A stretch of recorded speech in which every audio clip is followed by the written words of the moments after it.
Palm Springs in 3 days. Here's how we're kicking it off day one. We started off our trip at the Living Desert Zoo, and honestly, it's a must-do if you're in Palm Springs. One of the main highlights is feeding the giraffes. It's about $8 per person and such a cool experience. Since it gets really hot out here, right in the center of the zoo, the splash pad, that's perfect for cooling off, so definitely bring a swimsuit and a towel so you can actually enjoy it. They also have super interactive exhibits like prairie dogs where you can walk right into their enclosure, and the wallabies are the same way, which makes it feel way more immersive than a typical zoo visit.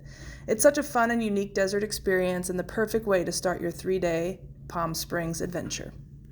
Next up, Pioneer Town, and honestly, this one was kind of a dud for us. It was super cold and really windy, which makes it hard to enjoy. There's a small petting zoo area that actually is pretty fun, and sometimes they do have live performances, which could make it more exciting depending on the day. But overall, for us, this is probably a skip unless you catch it on a better weather day or when something is happening.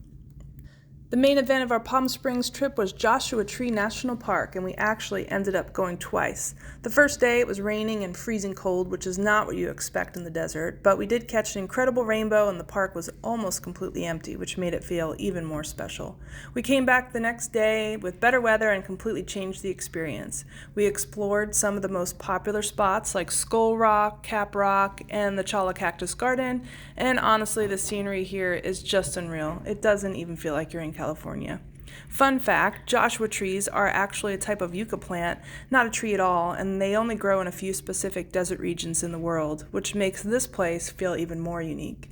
Another cool thing is that the park is where two different deserts meet, the Mojave and the Colorado Desert, giving you a mix of landscape all in one spot.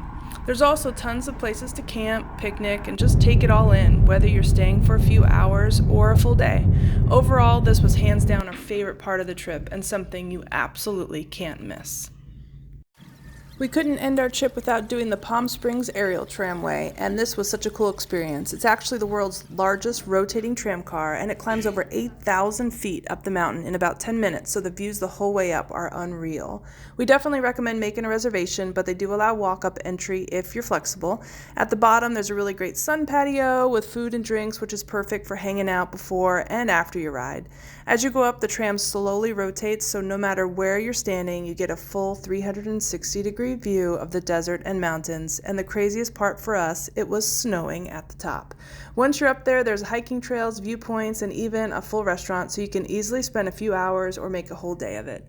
Such a great experience and the perfect way to wrap up a Palm Springs trip.